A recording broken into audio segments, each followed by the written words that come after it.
architectural designs as such that we have is in there.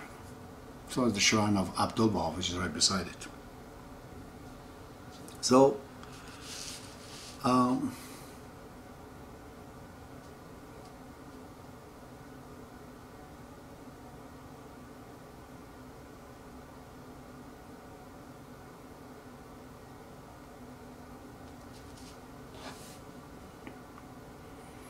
I remember about 20 years ago, I think, yeah. I was in Northern Ontario, in Thunder Bay. We had a project, 5 years plan, I think, to create, do teaching and create assembly and whatnot. We ended up, not willingly, but we were going to a place called Pickle Lake, but in the middle, just about 5 minutes to Pickle Lake, we were run into a reservation, called Azenberg. And Bishop Tutu, I guess, was there and was saying that, you know, we have to change the situation in Canada. They're like below the third world. So we're teaching there, and one Baha'i, one of these native became Baha'i through some of the white people. They talked to him and he turned into Baha'i faith. Very much, you know, he believed in it. Totally felt God has helped him. But we were in the, we rented a Baha'i center there in Pickle Lake. Well, Ontario Hydro was very expensive, but we had to get another $800 a month. I think the bill came in. Ooh. So the boys there to get some logs and whatnot and do some chimney fire. We were all sitting around the chimney. Away from us, this native guy, his name is Billy Trout, was with his son,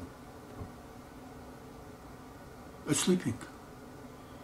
I saw beside him there was a pot of some kind of pot. It was full of water in it. I would say about a foot or more. It was all frozen, solid. And this guy was just living in that condition, away from the fire. Got up in the morning, he did not even have cold. I said to myself, you know, every time something went wrong, we decided to make tools.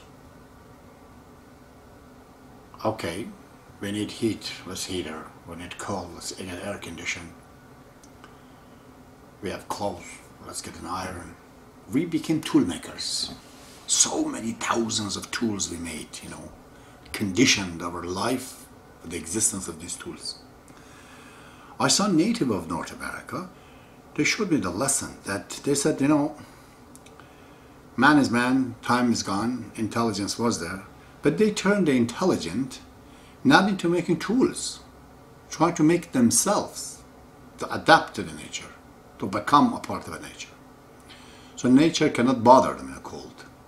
That's definitely the case with the Inuits and Eskimos on the top.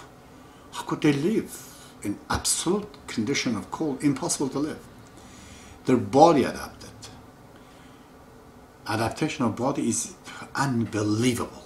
You could go to Saudi Arabia, there's no way with any shoe you can walk on those sands. But Bedouins, they walk on it.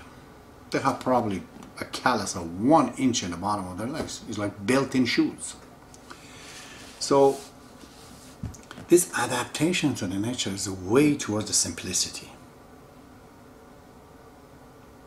And this is where we have to go. We can't take the entire resources of the planet, just turn it into tools for everything that we want. I'm talking even in the entertainment department. Nobody is taking entertainment by being with another person. They all want to be with themselves and their computer. I also found out not just our wishes, our desires have become Euclidean, like our houses and everything else, but our way of life, it has become Euclidean's. The way we order our life is totally like an army. Successful man gets up at the same time, certain time in the morning, It has to catch certain bus or the car. The whole thing is a routine that he has to do. He doesn't do it, everything collapses. It's like military life. It's too stressful. Man has not born and has not been made to live a military life like this that we have created in the 20th century. Many of the people of North America, I'm sure in Australia, New Zealand, Americas clearly, and among the Anglo-Saxons, white Anglo-Saxons, they just give up. They don't want to live this life. A new trend has happened, a subclass, subcultures of many of them. You go in these dropping centers, you see these guys, you give them $20 today, an hour from now it's gone. Then $200, tomorrow it's gone again. They don't worry about tomorrow, life, this, that. Many of them, you know, some of them are living a violent life on drug and everything else, but many of them, they just might have smoked cigarettes or something. But they just live a very simple mechanism they have. A beginning of the evolution of a spiritual culture. I've seen it in the West. That when Jesus Christ says, look at the bird, they don't think of tomorrow. God will give them, don't worry. Like, imagine economy system under this order of Christ. Baha'ullah says the same thing. He says, don't worry too much about tomorrow. Tomorrow hasn't come yet. Just think about today and worry about it today. But we're all worried for years to come. Ooh, big time plans. And as you can see, the whole system is collapsing. So this trend, I've seen it among these people. And when you look at them, they're simpler. And they give me a hint of the original English people maybe. Long time ago, pioneers and whatnot. They did not have these complexities that we have created for ourselves. So trend is happening, like evolution is going towards the simplicity. Because the way of our life is, the way we make money and marry and raise our children and live is nothing but a military life. Everything is in time and order and whatnot. And people really become so sensitive. The slightest little things you tell them, it doesn't go into this procedures of their life, immediately you become angry.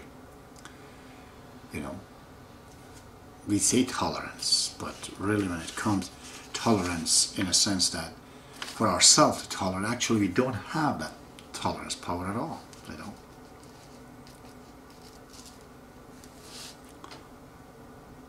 Like the attitude in Iran, the guy, there was no phone.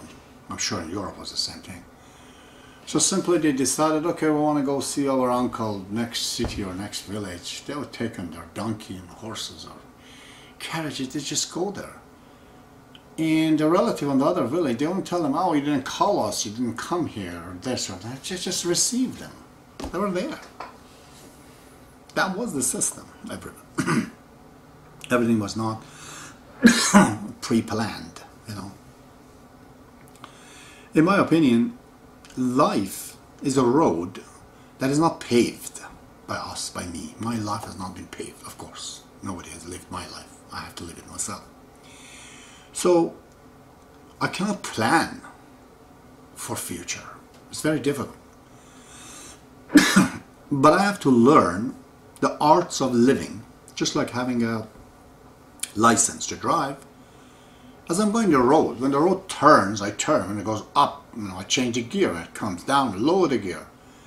So I know how to drive. And I see it as it comes.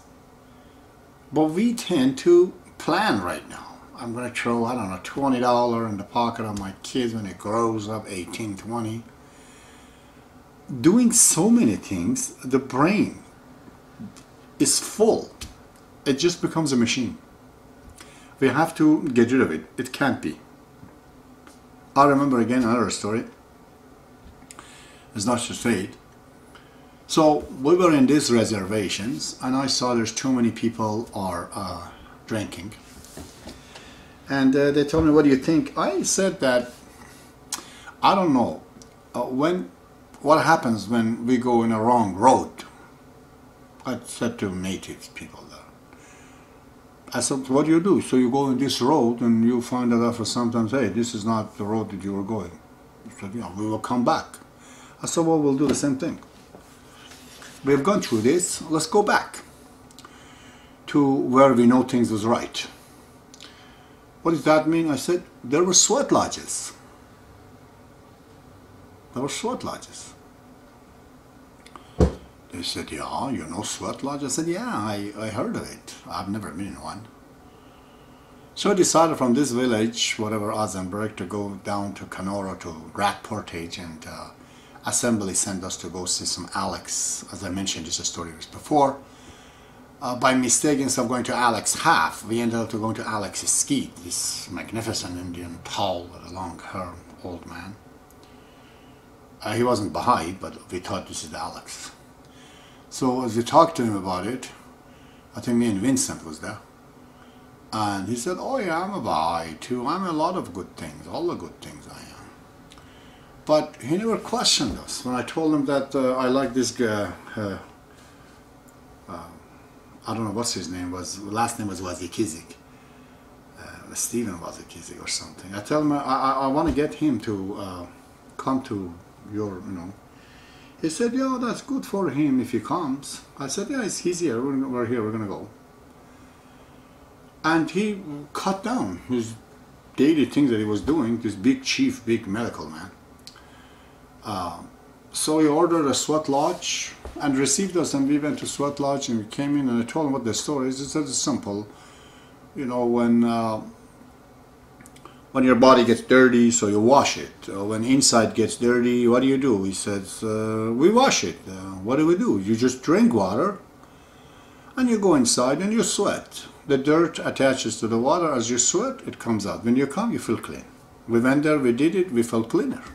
So very simple strategy. So, but my point was the behavior and attitude of this big medicine man. And I'm a stranger. But he felt the spirit. He said, okay, let's go. He started it. They wouldn't do the sweat lodge. It's a hard things to do, especially in winter. But he ordered. His order was carried right away. And Wazikizik came there. I told him, can you come to the other reservation? He said he can't. They won't let him to come there. That's the story then. So, this is very important that in our way that we are doing, we have to watch this so-called politeness, this